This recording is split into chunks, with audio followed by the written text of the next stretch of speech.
Good morning. Good morning. My name is Ray Daniels. I'm the Chief Communications Officer at the American Booksellers Association.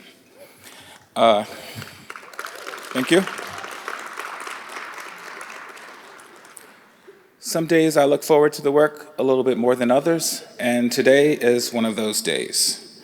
Today I have the esteemed honor to introduce to you one of the profound voices of our time, a woman who has reinvigorated not only snail mail and postcards and sticky notes, but also conversations, the type of conversations that most people shy away from, conversations about race. Michele Norris has broken ground at NPR as the first African-American female host. She's a Peabody and award-winning journalist and is a contributing writer for the Washington Post. And today, she is our keynote.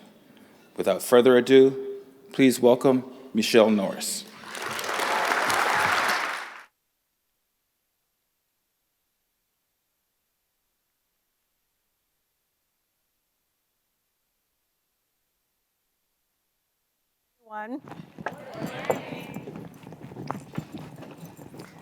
I just have my just-in-case water here. So this is a big room. This is a very big room, and I am very happy to be here with all of you today.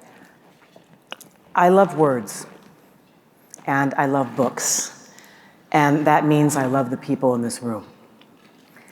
Books have given me so much in my life. They've saved me in some ways. I am a kid who grew up in the Midwest with a speech impediment. And when you have a hard time talking, you learn how to listen.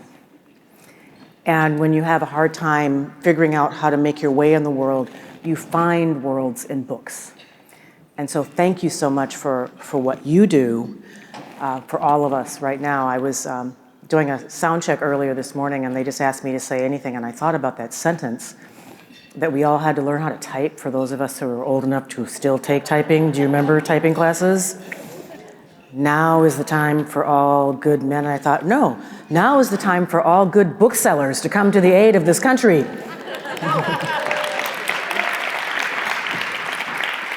Because we really do need you right now. I was invited here to talk to you because I run a kind of crazy project that turned into an interesting book. I run something called the Race Card Project, where I invite people I tend to walk. That's part of my dealing with my fear of speaking, is I like to walk. So I'm a wanderer. I am a storyteller. I am a journalist. I've been a journalist for many years, for more than 3 decades. But in the last decade of my life, I've also become a story collector. And I did that by accident. It was a bit of a magnificent detour because I wanted to understand how Americans thought and talked about this subject that I thought no one wanted to talk about. I wanted to actually understand America's conversation about race. And I leaned into this at a time where we as Americans were pretending like our conversations around race were about to be done. I wrote a book in 2010 called The Grace of Silence, which is about my family's very complex racial legacy. It was actually the first time that I went out to try to talk about race in America. It was after a family of color had moved into the White House. And there was a word that was everywhere in America at that moment, the word post-racial. Someone's laughing. It's hard to even say post-racial now without an eye roll, right? But do you remember, there was a time where this was part of the vernacular of America political commentary. And it sort of felt like this aspirational hope that we had taken the express elevator to the top floor and that we had just sped past all of the icky, yucky stuff that was gonna make us uncomfortable, and we just got to the top floor in the rooftop garden where everything was beautiful. And I don't wanna be the person to say, I told you so, because no one really likes that person. But I was thinking, wow, we just had a family of color move into the White House and we're pretending like things are over? Maybe we should be putting our seatbelts on. And so I wanted to go out into America to listen to how Americans talk and think about race. And I wound up taking the first of many left turns because in my own family, I started to hear a conversation that I'd never heard before.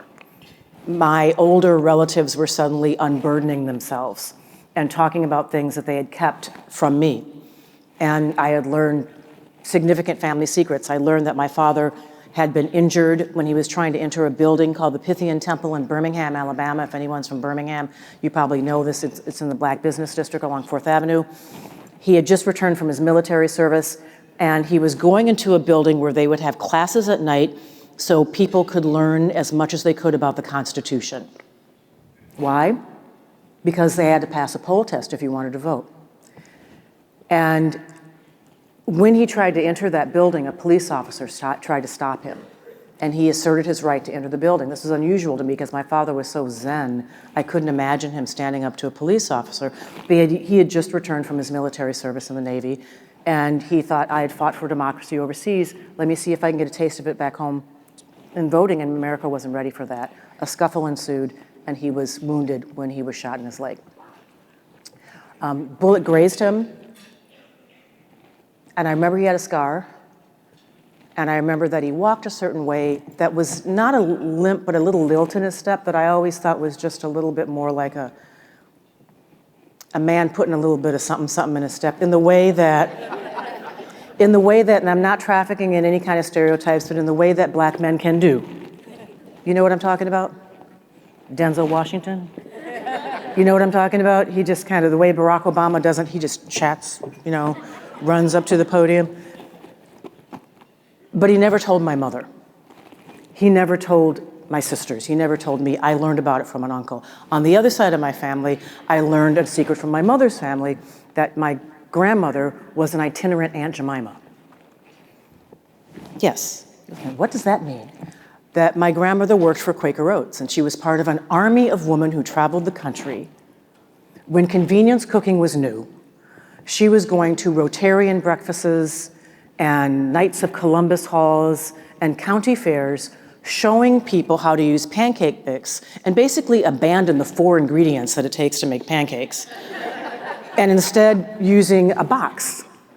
That was her job. And no one in the family wanted to talk about it because it's kind of complicated when Aunt Jemima is literally a member of your family. And what she was doing and wearing a hoop skirt and a headscarf was just completely at odds with the aspirational hopes of people of color who were trying to gain respectability. And yet, when I did research, I found out that my grandmother did this. She made quite a lot of money doing it. It's how she was able to help some of us go to college. But she also was subversive in that she would go into these towns and she refused to use the slave lingo script that they gave her. She was supposed to talk about Lawsy, I sure am serving some beautiful pancakes this morning. And she's like, I'm not doing that. I found recordings of her talking about how she did the work, and she would go to these small towns and she would speak in the language that I remembered. She would win oratory contests as a kid. She was very particular about the way we talk. She was always telling us to put the G at the end of our words, so we would not talk about how we were thinking about going skating. She was like, Mr. G is outside and he's very cold. He needs to come inside and sit down at this table. And I learned these stories and I wound up writing a different kind of book.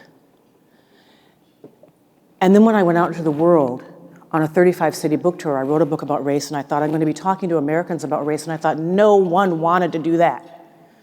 I thought people would rather eat their toenails than have a conversation about race. And so I had to figure out how I could invite people into the conversation, because at that point I was hosting a show called All Things Considered on National Public Radio, which means you're cloistered, you're in the studio all the time. This is a chance for me to get out in the world and talk to people.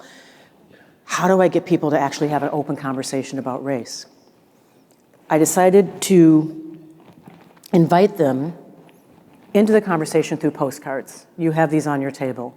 They're a little fancier than the ones we created. These are full color and have pictures of the book that I wound up writing. If you don't have them on your table, you have Post-its on your table. And I have an assignment for you eventually, and we'll have some of these outside also. But the original postcards just said, race your thoughts, please send. Race your thoughts, 6 words, please send. 6 words is important. I chose postcards I actually don't even know why I chose postcards. I thought they were interesting. My parents were postal workers. Maybe it was my way of supporting the US Postal Service. But my mother, my father's gone, but my mother's still alive, and the original postcards were all black, and they had in the back, you know, the line and the postage stamp. And my mother said, "I love what you're doing, honey, but those aren't regulation size." So my original postcards were not street legal, but we printed 200 of them, and of the 200 that we printed at Kinko's in Washington, D.C., about 30% came back to me. That's an incredible yield, so I thought, okay, we're gonna keep printing these postcards. I got my publishers to print postcards. I left them everywhere I went. I was the Pied Piper of postcards. I was leaving them in the back of the airline seat. I was leaving them in the sugar station at Starbucks. If there was a menu, you know, where they had the ketchup and the mustard and everything, I'd stick a postcard in there. I was on a 35-city book tour, so I was visiting bookstores all over the country. And I apologize to other authors, but I would figure out what are the best-selling books, and I'd put a postcard inside the book. Figured they could use a bookmark. Just put a postcard right inside the book. But the postcards started to come back. And you might think, 6 words, what can people possibly say in 6 words? I chose 6 words because people were familiar with 6-word exercises, because I knew as a writer, when I write something complicated, I try to reduce it to 1 sentence, and then I understand how I can build it back up. And because this is a big, toxic subject, if people could just distill their thoughts, maybe they would get to the essence of what they were thinking. In the beginning, a lot of the postcards were very, we call them rainbow and bunny postcards, and maybe it was because we were in that post-racial aura, but only one race, the human race. A lot of people quoted Rodney King, "Can't we just get along?" But then things started to get deep. White, not allowed to be proud. I'm only Asian when it's convenient. You said dirt, so I scrubbed. Too black for black men's love. No, my name is not Maria. People would send in postcards and they would turn them into art. Look at what Dorothy Yumi Garcia did to that card. No word for what I am. She lives in Santa Cruz. And her card is unique to her. That's her as a little girl in that little Fair Isle sweater, sitting between her mom and dad. Her dad is Latino, her mother is Asian. Now, if you are mixed race yourself, if you are part of a partnership where you have married or loved someone across a culture, you know what it's like to go to kindergarten and they put that form in front of you and you get to choose 1 box that you have to check. And 1 box sometimes is not enough. So she's saying no word for what I am. And I love that that card is individual to her, but it's also universal, because so many of us are put in boxes of fixed certitude and it's not enough. You may look at me and you say, she's an African-American woman. Because that's often what you do, quick, or you check a box. I'm a journalist. I'm a wife, a mother, a daughter. I'd like to think I'm a dancer. I'm a cook. I occasionally roller skate. There's a whole bunch of stuff, but often it's just one thing that sticks to us. Most of the cards now come in digitally, but I still love the postcards. I love the intention in them. I love the way you can see how people think. When people send in their cards digitally, because we created a website, once the cards started to come, they were so interesting, I wanted to share them with the world, so we created a website, and then the cards started to come in digitally. But the postcards, you can't cut and paste on a postcard. So when you write something, you can fix your sentence and it's perfect by the time I see it, right? But in this case, there's no cut and paste function on this, so you see his thought process. Now, he brought it down to 6 words, and we're glad about that because it was 7. And a lot of people are slick. I asked for 6 words, and I knew that if I asked for a sentence, people would give me a paragraph, and I asked for a paragraph, people say, oh, too much work, I'm not gonna do that. So I asked for 6 words. And sometimes people hyphenate several words, or they put words in parentheses, or there's an asterisk, and then there's more stuff down below. So he got his down to 6. And I love this card because his thought process is evident in this. The cards are pretty heavy stock, and he says, father was racist, I'm not, progress, exclamation point. But he goes over those words, I'm not, over and over and over with his pen so much that it goes through, it indents the card. He wants you to know something. His dad was in one place and he has evolved and he's someplace else. That's the story you see on the card. But doesn't it make you think about what happens outside the four corners of that card? Did Dad ever evolve with him? What was their relationship like? What were the holidays like? This is another card that's unique to him, but it's universal because many of us have people that we love and cherish and adore, but we don't love or cherish or adore their values, their perspectives, the things we say out loud. Everybody in this room has probably had that experience at a holiday table at some point, especially right now, right? Uncle Earl says something and the conversation just goes to another place. My house started to fill up with these postcards. And I kept them, as you see, in Tupperware containers and shoe boxes. And I realized that I was archiving something very interesting about America and that I had to figure out how I could contain these stories, hold on to these stories, share them with people. I created journalism around them. As I said, we created the website. And the stories often came in the form of questions, suggesting to me that people were asking questions that they weren't able to ask in other spaces. This is a woman who said, did my Southern grandpa attend lynchings? In case you can't see that. And if you ask a question like that, you probably have a pretty good idea of the answer. We have archived more than 500,000 of these stories. We have thousands of stories waiting in queue since the book was published, our Hidden Conversations published by Simon & Schuster. On January 16th, we've received tens of thousands of new cards in the inbox just since then. And I'm gonna take you inside the inbox because I wanna give you the experience that I have every day when we go into the inbox.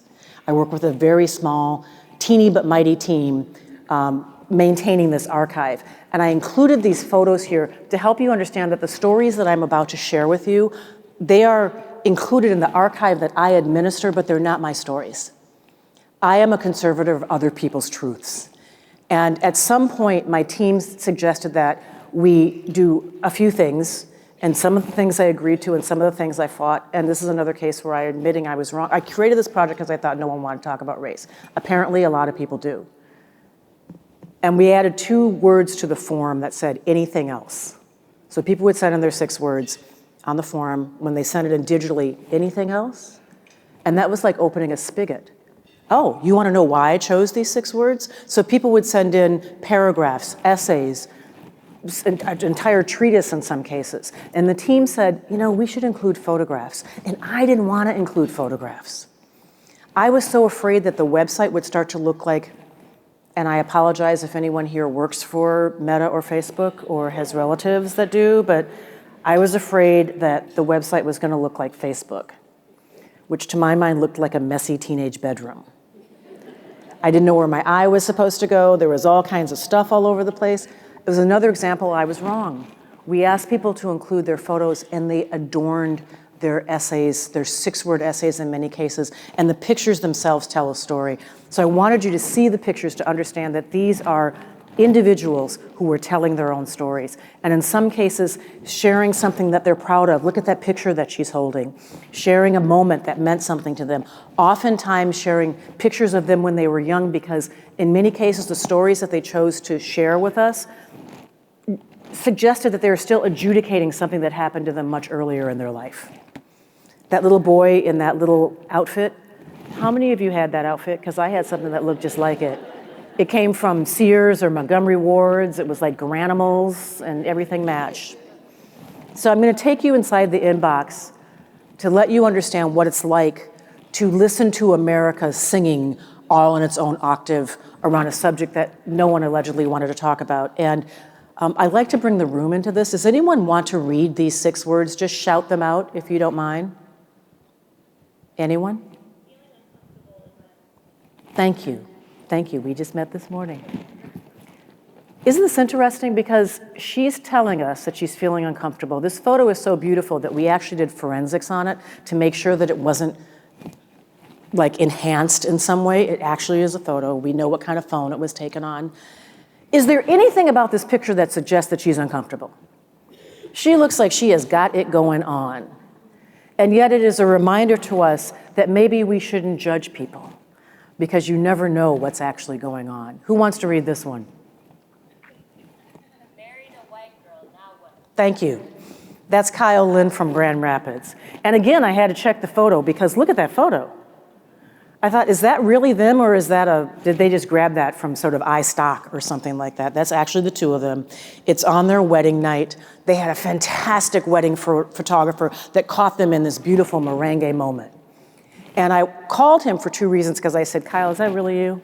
And then I also called him because we were going to put it on the website. And I know that the first year of marriage can be tender. And so I said, you know, I'm going to put this on the website. And this is his wife, Claire, and I didn't want Claire's cousin to say, did you see what Kyle put on the internet? And he said, no, I want you to post this. And this is his story. They met and married. They met in college and married soon after that. They had many of the same interests. They liked the same theater. They liked the same music. They had the same ideas for vacation. And Kyle says that his wife looked at him. He is Chinese and Singaporean. He is mixed race, but Asian. And he said that his wife looked at him as someone who is basically an assimilated white man. A white guy who tans really easily. But when they got married and they started to build a life together and they started to think about how are we going to raise our children? What holidays are we going to celebrate? What's the kitchen going to smell like on New Year's? Which New Year's do we celebrate? Do we do more than one? And Claire didn't understand that that was part of the deal because she thought that he was moving into her culture. And he said, so please post this because every time I go to the mall, every time I go to the bank, every time we go to a sporting event, I see lots of couples that are just like us. And I bet they're having the same conversations. Who's going to read this one? So of course several people read this one because this is the most common card we get.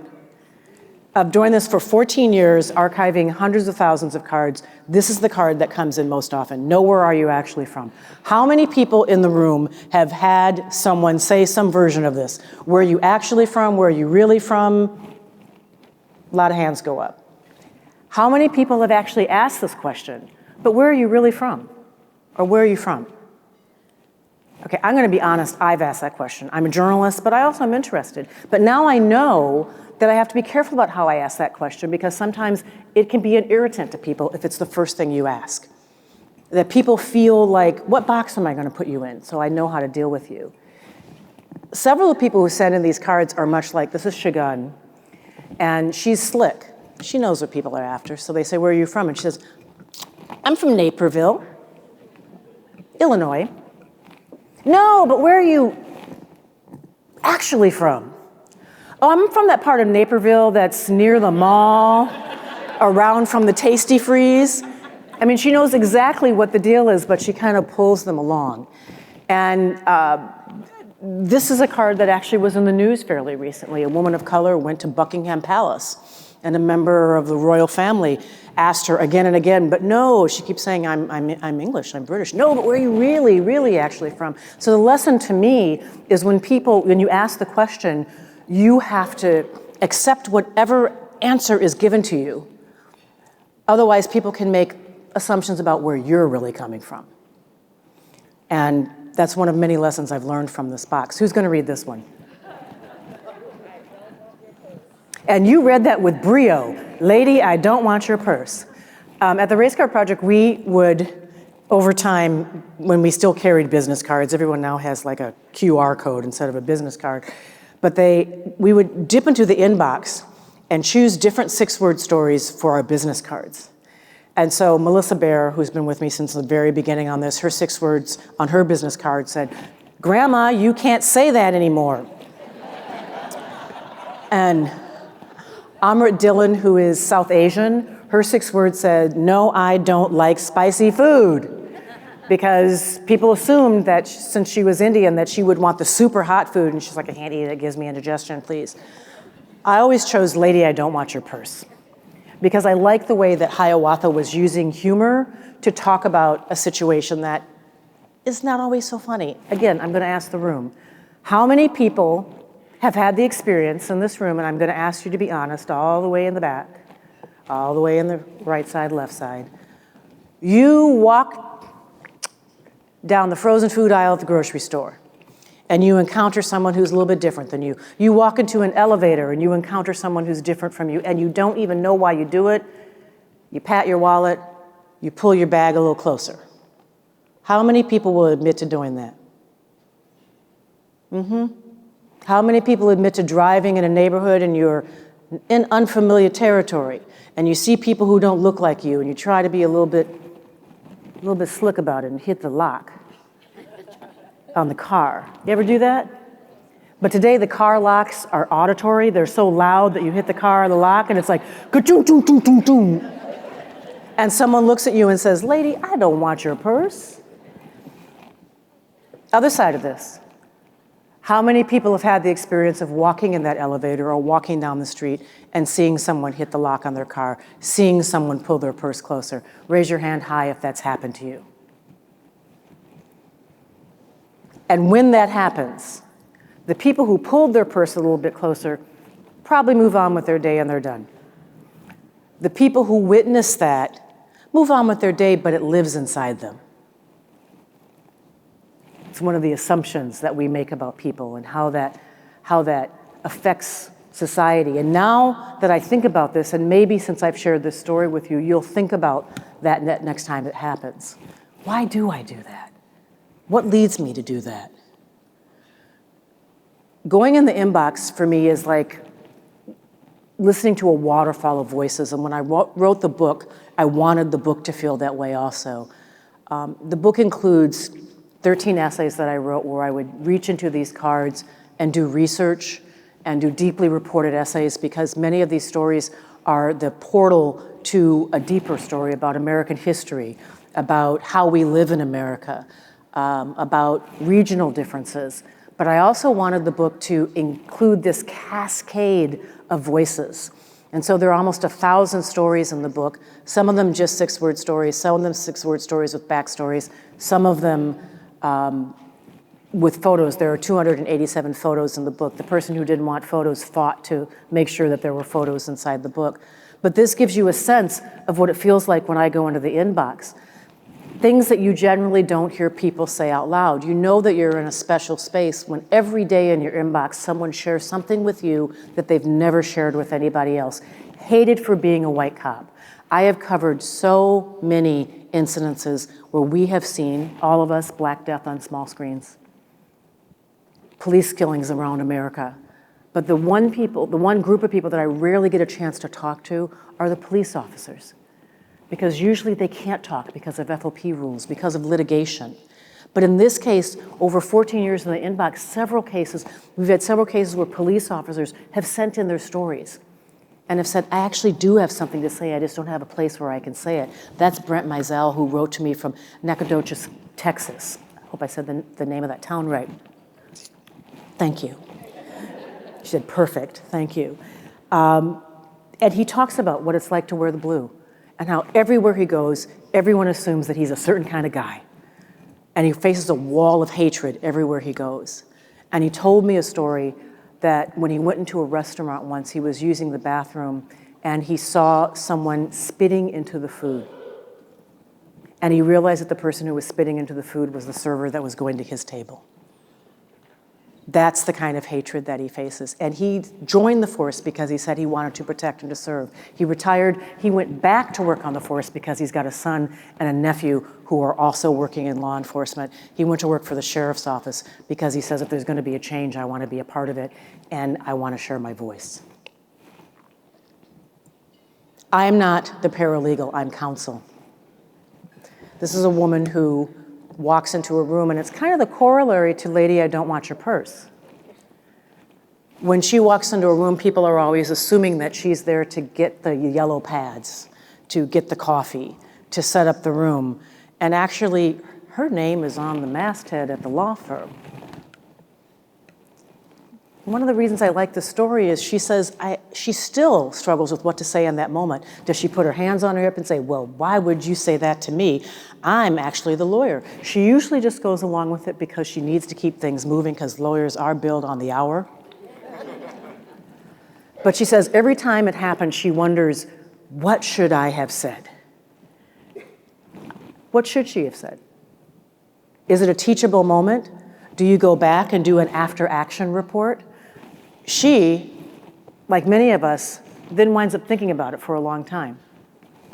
She's thinking about all the things she could have said when she's making dinner that night, maybe in the shower the next morning. That's me. Something happens. I'm brilliant in the shower. When I'm writing, I often will take showers in the middle of the day just to get my mind going. But it's one of these questions, when things happen, what do you say? Should someone else have said something? Did she need an upstander at the table? Why is it always on her to say something? Maybe someone else could have said, by the way, who wants to read this?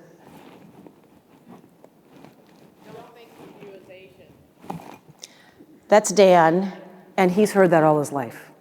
He was adopted as a young child by a German-Irish couple, and he actually runs a diversity program for a large company. And he said he'd go along with it and go along with it, and finally he realized it's not a compliment. You're invited. You're not a minority. That's Raphael.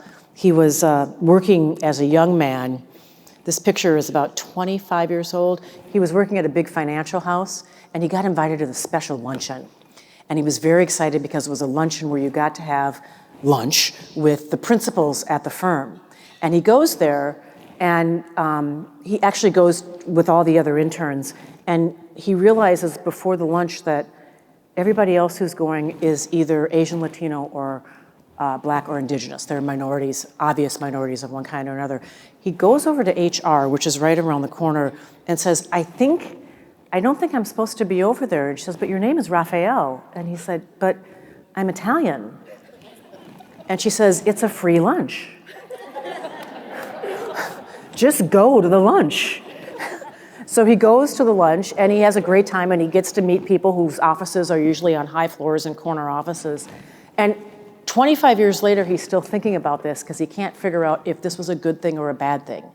Because he realizes, well, wait, why did they get special access to people who are on high floors and corner offices when people who are Caucasian didn't get that kind of access? But he's wrestling with this because he says, you know what, of the people who interned, none of them got hired. And after 25 years in the financial services industry, I see very few people in my industry who look like the other interns who got to go to that lunch. So he's like wrestling with this. And it's interesting because many of the people who share their stories, they have not come to a conclusion. They're thinking out loud, and this is a space where they can actually do this. Who wants to read this one? No thanks, I'm with him. They're a mixed race couple, and every time they go to a restaurant, go through TSA, they're separated. And she always says, no thanks, I'm with him. And he says, no thanks, I'm with her.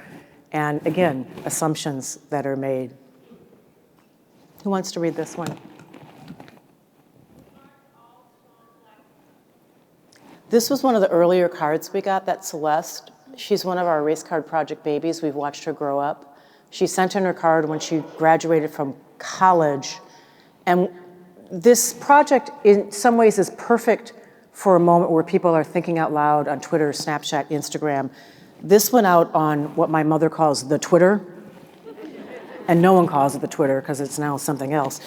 But it sparked a 3-week debate. It just kept going and going and going, where people were saying, wait, I thought strong woman was a compliment. I thought that was, when I say someone is strong, I always think that is, I'm telling them that this is the best part of themselves. And other people would roll into this chat and say, well, wait, no. It makes it sound like you can throw anything at us and we will survive. It makes us sound like weeds instead of flowers. And it's interesting that Celeste is now, you see her there in her scrub, she's an OBGYN, she works in Houston, Texas now. And she wrote her medical school essay based on her 6-word experience. And she has done grand rounds at her hospital, again, based on this experience, because as an OBGYN, she realizes through a body of research that's been done across the country that pain meds are given to women of color at a different rate than they're given to Caucasian women, in part because of an assumption. Again, assumptions. We come to these assumptions because we don't talk to each other, because we're not proximus enough to each other. And so she still is referring back to those 6 words that she sent us 13 years ago. 2 white dads, 3 black kids. Isn't this a great picture? These two gentlemen, they live in Washington, D.C., adopted 3 children on the same day. And what a happy moment, right? And yet, I asked you to think about something outside the 4 corners of a race card. In this case, think about what happens outside the 4 corners of that picture. Such a beautiful picture. But wow, do they have a complicated road ahead of them, right? No kids, 3 kids. They can't wait to get out of those clothes. They're like, get this starchy dress off me. These shoes hurt. I want to get out of here.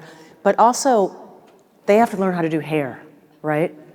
They have to get all kinds of new hair products that they probably haven't thought about. Need to go to a new aisle when they go to Target or Walmart. They have to take that little boy to the barber shop. Think about that encounter. They have to go and enroll the kids in school. And is there a space for them to check 2 dads or to have guardians? You know, all the things that we're trying to figure out how to talk about in America. Can someone help me find my privilege? Sent from someone here in actually, I was gonna say Ohio, I think it's Tennessee, Stephen, who uses the word privilege, which is thrown around a lot, but I'm careful about how I use the word privilege now because I've heard from so many people who don't feel like they have it. Even though we live in a country where there were advantages that were given to people based on their skin color automatically, and yet Steve says, I grew up on food stamps. I lived in a homeless shelter for a while. My family had to choose at the end of the month, are we getting meat or does he get a new pair of shoes? Where is my privilege? Name is unpronounceable, never called on. That's Evage. Names also are things that come up again. I love the 6 words, can't pronounce my name, try harder. And I'm going to close in the inbox with this. My name is Jamal, I'm white. We did a story about Jamal on public radio, so you may have heard it, but Jamal is a fellow who grew up in Oregon, and he is a teacher, and he wanted to work in the Midwest. And so he sent his resume to several states in the Midwest, and it wound up in Iowa, where because the state is so large, they have teacher fairs. And in the teacher, it's hard for the principals to travel around, so they go to one place, one location, and there's binders full of resumes. And a teacher from North High in Des Moines comes across a resume in one of these binders for a gentleman named Jamal. He was planning to hire someone in the STEM program. He was not intending to hire an English teacher, except he comes across this resume for someone named Jamal who lists Muhammad Ali as his cultural hero, who coaches basketball, who teaches spoken word poetry. And he thinks, you know, we have this fast-growing African-American population in Des Moines. I'm gonna switch it up, and I'm gonna hire Jamal. And he calls Jamal, and they talk on the phone, and Jamal told me that later, the principal told him, your accent was kind of interesting. Jamal comes across country for an interview, flies from Oregon to Iowa, goes to knock on the door of the, actually goes to the office. And you know, in the principal's office, there's usually like someone sits out front. And you're booksellers, so don't pretend like you have not been to the principal's office. You're exactly the kind of people who questioned authority, so I know that you were probably in the principal's office. And at this time of the year, the principal's office is usually all tricked out for whatever holiday is coming up. Like right now would look like a Valentine's Day, lots of hearts, and he goes up to the sort of separation there, the partition, gets her attention, and he said that she looked up at him, and there was this really long pause. And then she finally said, I thought you would be taller.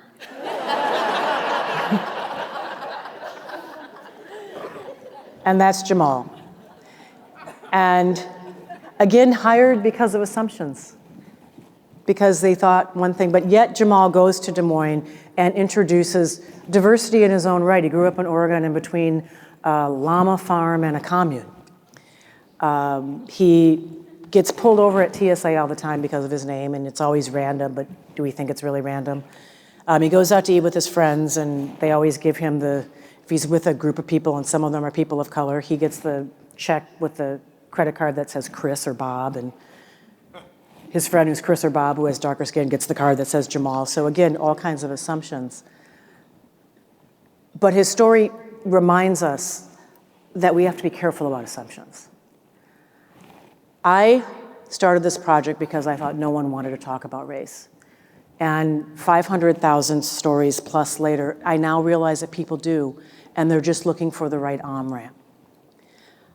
We were at a wonderful dinner last night, and mine was the only book that was actually about race, but there were 6 other authors, and all of them were writing about identity. It's something that we need to figure out how to talk about. It's something that we need to figure out how to give avenues for people to talk about. And I think that words are the place that we do that. Books are the place that we can do that. I happen to write a book about race, but I hope that, that when people pick up this book, when people come to the project, that they lurk and maybe have the kind of conversations that we need to have. I'm a longtime storyteller, and now I'm a story collector. And I'm collecting these stories at a moment where Americans are trying to close this conversation, where Americans are trying to limit access. I just wrote a book that I know will be banned. The first book I wrote has been banned in more than a dozen states. And people actually say, yeah, right on. I don't want to be congratulated because my book is banned. That's the wrong thing to say. Instead of saying right on, we should be saying, no, wrong. It's wrong. And figure out how to fight against that. This project to me feels like a door jam. Like when people are trying to shut down a conversation, it's a way to put your foot in the door and say, no, not yet. I want to make sure that people who do have stories to tell have a place to do it. And that through these stories, we can find our histories. And through these stories, we can find each other. And through these stories, we can create bridges of understanding. I no longer use the word common ground very much because I think in a very divided moment, it's hard to actually ask people to occupy common ground ideologically. But I do know, because I've done work through the Race Card Project on college campuses and corporate settings and in the Justice Department and in libraries and in factories in some of the reddest states and some of the reddest counties, and the divisions that we see in America are playing out in those places. They're making it hard for people to meet their deliverables. They're making it hard for people to figure out how to row together when they don't agree with each other. And so I feel strongly at this moment that instead of talking about common ground, we need to find bridge builders, people who will help us find our ways to one another, because when you cross a bridge, you're usually not crossing in one direction. You cross a bridge and check something out, and then you go back to home base. And I hope that we can do that through words, and I think that books help us do that. I'm a longtime storyteller. I'm now a story collector. But in the last few years, I feel most strongly that I've also become a story defender. And I feel like I'm in a room full of story defenders because you are the ones who are fighting the front lines. I've spent most of my career asking people to listen to me as a print reporter and television and for 10 years on the radio. This is the most important work I've ever done because it gives people an opportunity to listen to each other. And I think that that's what we have to do right now in this moment in America is figure out how we can stay in the same space and listen to each other. And I'm so honored that you've spent time with me over breakfast to listen to me. Thank you very, very much.